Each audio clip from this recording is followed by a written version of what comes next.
बिस्मिल्लाहिर्रहमानिर्रहीम। अस्सलाम वालेकुम अज़ीज़ तलबा। डिपार्टमेंटलाइजेशन के हवाले से हमने लास्ट लेक्चर में एक सेकेंडरी डिस्ट्रीब्यूशन जिसमें रेसिप्रोकल डिस्ट्रीब्यूशन थी, जिसमें बेसिकली सर्विसेज एक डिपार्टमेंट दूसरे डिपार्टमेंट को प्रोवाइड कर रहा था, उसको सॉल्व किया था।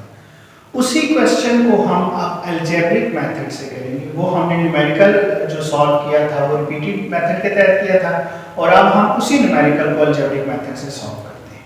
इसमें सबसे पहले हम सिमल्टेनियस इक्वेशन जो है वो दोनों डिपार्टमेंट्स की तैयार कर लेंगे। अब y की जो अपनी कॉस्ट है वो है 10,000 जो प्राइमरी डिस्ट्रीब्यूशन से उसे एलोकेट हुई है, और z की जो है वो 8,800 है। प्लस अब हम यहाँ पे देखते हैं y की जब हम कॉस्ट डिस्ट्रीब्यूट कर रहे हैं तो 10% शेयर z को जा रहा है, तो z के पास 10% आ रहा है y का, और जब हम z की कॉस्ट को डिस्ट्रीब्यूट कर रहे हैं तो 20% शेयर जो है वो y को जा रहा है, तो इसको 20% मिल रहा है किसका, z का, जो z की कॉस्ट है उसकी एलोकेशन।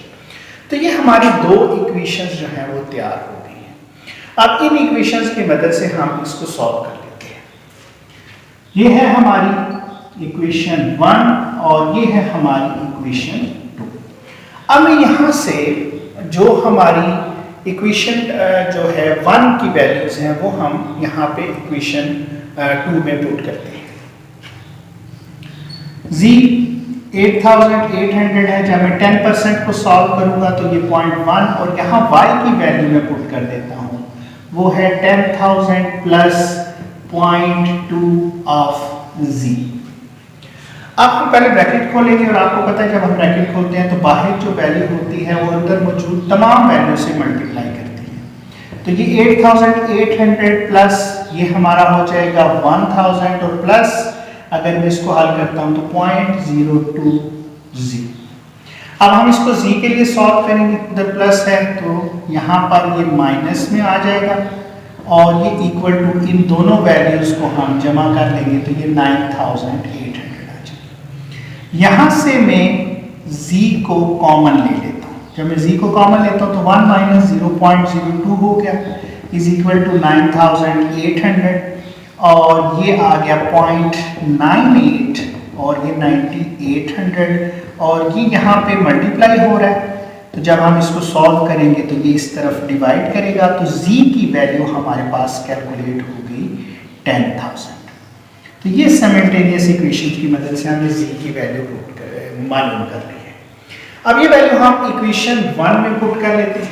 मैं इस तरफ सॉल्व कर लेता हूँ। हमारे पास जो y की वैल्यू दी गई है वो है 10,000 प्लस 0.2 ऑफ z। तो y is equal to 10,000 plus 0.2, और z की वैल्यू जो हमने कैलकुलेट की है वो 10,000 है, तो y is equal to 10,000 plus 2,000, और y इज इक्वल टू 12,000। तो हमने y और z की जो वैल्यूज हैं वो मालूम कर ली, यानी कि वो कॉस्ट हमने मालूम कर ली जो हमने दूसरे डिपार्टमेंट्स को एलोकेट। अब हम एलोकेशन का प्रोसेस स्टार्ट करते हैं। पहले हम y से कर लेते हैं। y की कॉस्ट हमारी आ गई 12,000। अब ये 12,000 हम डिस्ट्रीब्यूट करेंगे, तो हम पहले जो सर्विसेज हैं ऑफ y डिपार्टमेंट उनको हम एलोकेट करते हैं कॉस्ट। रेशो हमारे पास हो गया 50% हम यहाँ पे दे देंगे, ये 6,000 है। 40% हमने यहाँ पे देनी है, तो ये 4,800 आ जाएगा, और 10% हमने यहाँ पे देनी है, ये 1,200 आ जाएगा।